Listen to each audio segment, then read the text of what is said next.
Hello everyone, I hope you all are fine and enjoying your holidays.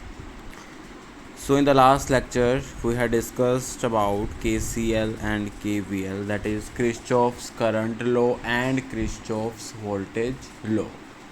Kirchhoff's current law को हम Kirchhoff's junction law भी बोलते हैं. Kirchhoff's voltage law को Kirchhoff's second law भी बोलते हैं और Kirchhoff's लूप लॉ भी बोलते हैं. क्यों बोलते हैं, ये सारी बातें हमने कल के लेक्चर में डिस्कस की थी. Kirchhoff's करंट लॉ में हम क्या करते हैं, जितना करंट एंटर हो रहा है उतना ही करंट लीव होगा, ठीक है.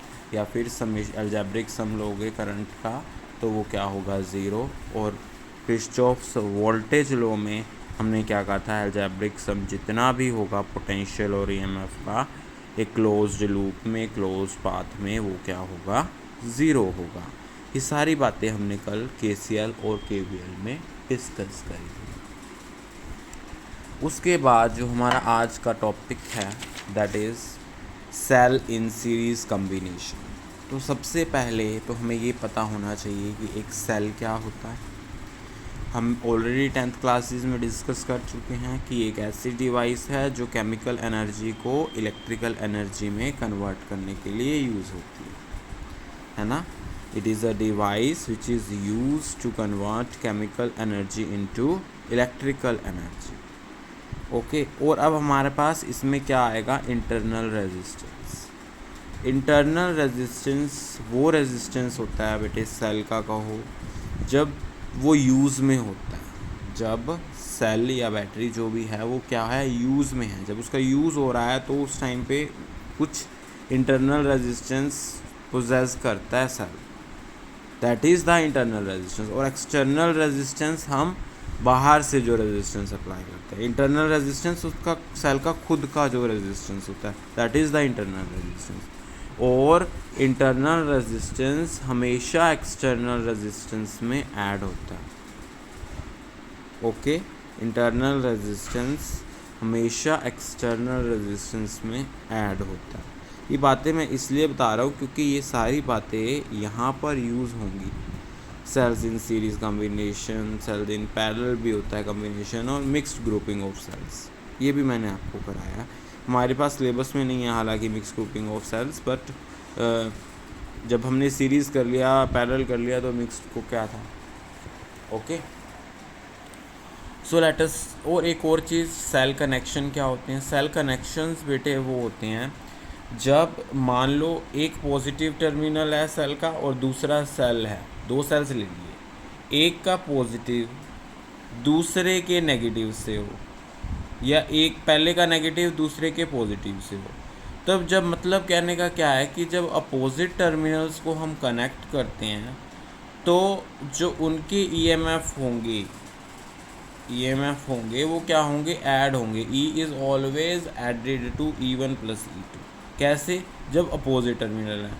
जब सेम टर्मिनल है, मान लो एक का सेल का पॉजिटिव दूसरे के सेल के भी पॉजिटिव से ही लगा हुआ है, तो जो नेट ईएमएफ आएगी that is E = E1 - E2. ठीक है. So let us start with the grouping of cells in series combination. Okay. Grouping of cells भी क्यों बोलते हैं, क्योंकि इसके अंदर सेल सीरीज़ में अगर कंबाइन कर दिए तो ग्रुप है वो भी, अगर पैरेलल में कंबाइन कर दिए तो वो भी ग्रुप है, और अगर मिक्स कर दिए मान लो सीरीज़ में भी हैं और पैरेलल में भी हैं तो भी वो ग्रुपिंग में ही कंसिडर होते हैं. बात समझ में आई. तो सीरीज़ ग्रुपिंग ऑफ सेल में क्या है, cells are connected in series when they are joined end to end so that the same quantity of electricity must be flow through each cell. अब आप में यहाँ पे देखो PDF में ये लिखा हुआ है PPT में कि जब हम क्या करें, देखो एक एंड सेल का दूसरे सेल से कनेक्ट है, दूसरा फिर तीसरे से कनेक्ट है, और इनके अक्रॉस अगर आप ध्यान से देखो तो E के अक्रॉस R स्मॉल r भी लिखे हुए हैं. ये क्या रिप्रेजेंट कर रहा है, internal resistance of the cell.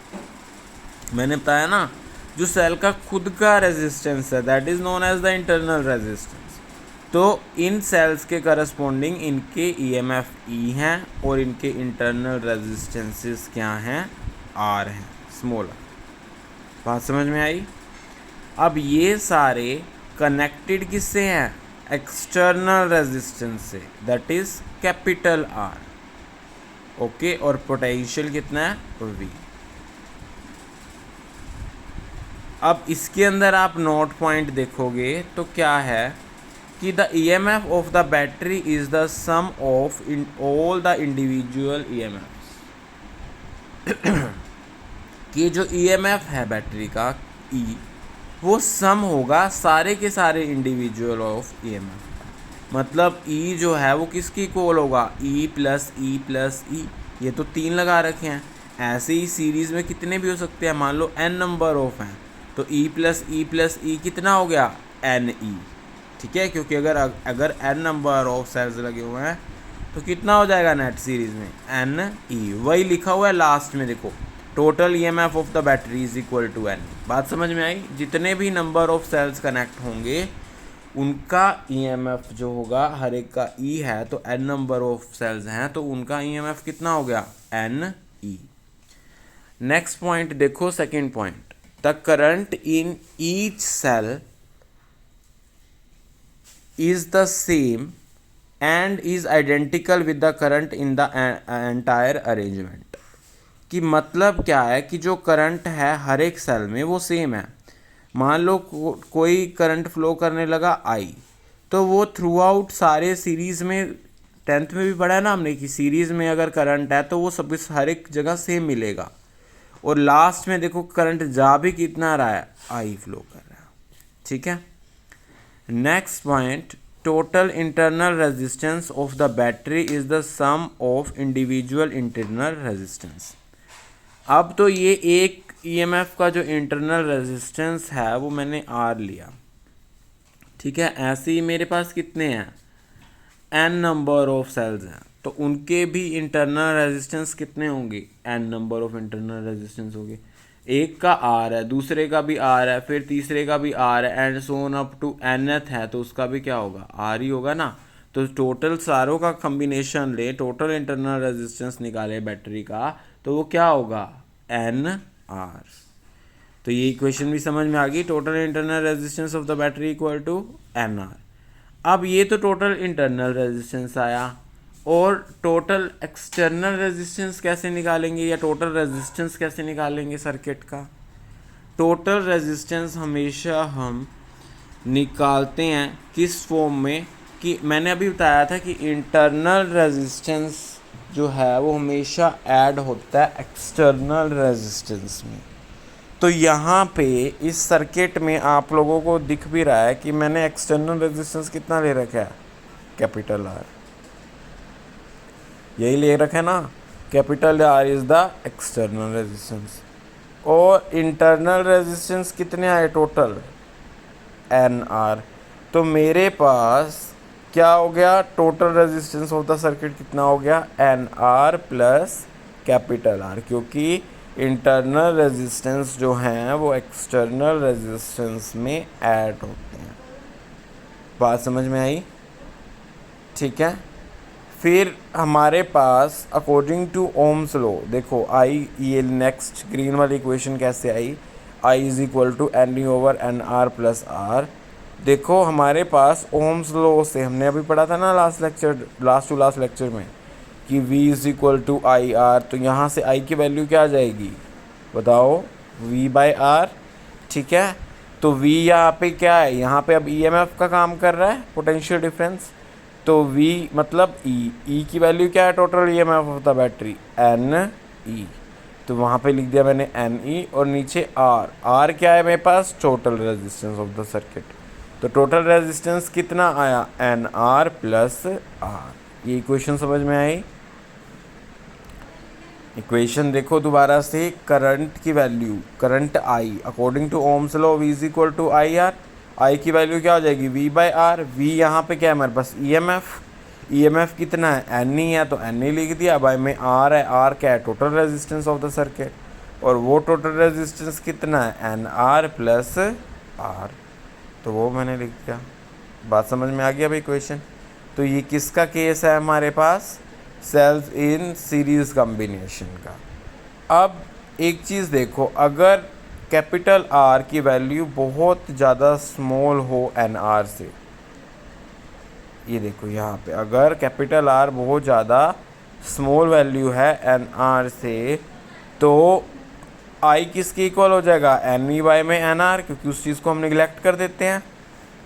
N से एन कैंसिल, आई की वैल्यू क्या आ जाएगी, ई बाय आर, क्या आ जाएगी, ई बाय आर। और अगर हमारे पास एन आर जो है वो स्मॉलर है आर से, तो मेरे पास क्या निगलेक्ट हो जाएगा, एन आर। ठीक है, एन आर निगलेक्ट हो गया तो आई की वैल्यू क्या आ जाएगी, एन ई बाय में capital R. I think it is clear to you all, इसमें ऐसा कुछ नहीं है। ठीक है, पहले एक डिनोमिनेटर लिया, उसके एक टर्म को क्या किया, ग्रेटर माना, दूसरी को छोटा माना। जिसको छोटा मानोगे तो फिज़िक्स में क्या करते हैं, उसको निगलेक्ट कर देते हैं। वही निगलेक्ट कर दिया हमने, पहले आर को निगलेक्ट किया, इक्वेशन बनी n I is equal to n E by में n R, that is e by में आर। फिर मैंने किसको निगलेक्ट कर दिया, एन आर को, तो इक्वेशन क्या बन गई, I is equal to n E by में आर। ओके, कोई प्रॉब्लम, ओके। उसके बाद नेक्स्ट टॉपिक आता है जो ऑलरेडी मैंने बोर्ड पे कराया है, कन्वेंशनल करंट मतलब drift velocity and current. Conventional current क्या होता है इसमें, conventional current is the current whose direction is along the direction of motion of positive charge under the action of electric field। अब इसको हम एक तरीके से तो ऐसे कह सकते हैं कि कन्वेंशनल करंट वो करंट होता है जिसकी डायरेक्शन उस साइड होती है जिस साइड पॉजिटिव चार्ज फ्लो कर रहे होते हैं। जब हम इलेक्ट्रिक फील्ड लगाते हैं तो पॉजिटिव चार्जेस भी फ्लो करेंगे, नेगेटिव भी। जहाँ पर पॉजिटिव चार्जेस फ्लो कर रहे हैं उस डायरेक्शन में जो करंट फ्लो कर रहा है वहाँ पे वो करंट कौन सा करंट कंसीडर होता है, कन्वेंशनल करंट। या फिर क्योंकि करंट की डायरेक्शन भी वही होती है ना, पॉजिटिव टू नेगेटिव, और इलेक्ट्रॉन्स की नेगेटिव टू पॉजिटिव। बात समझ में आई।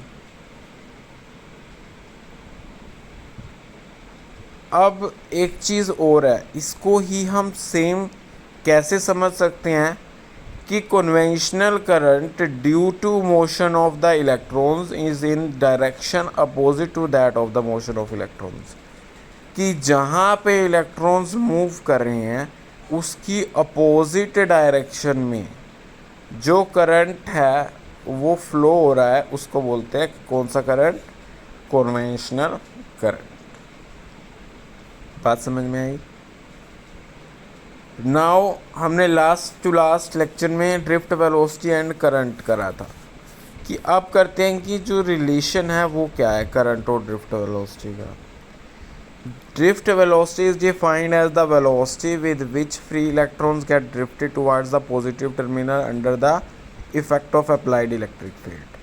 जब हमने बैटरी लगाई थी तो मैंने क्या कहा था कि जितने सारे के सारे इलेक्ट्रॉन्स पॉजिटिव टर्मिनल की तरफ भागेंगे, जब वो भागेंगे तो जिस वेलोसिटी की से वो पॉजिटिव टर्मिनल की तरफ ड्रिफ्ट हो रहे हैं, जब हमने क्या अप्लाई किया इलेक्ट्रिक फील्ड, तो उस वेलोसिटी को क्या बोलते हैं हम, ड्रिफ्ट वेलोसिटी। और करंट का रिलेशन ड्रिफ्ट वेलोसिटी से क्या है, ये चीज़ पूछी जाती है।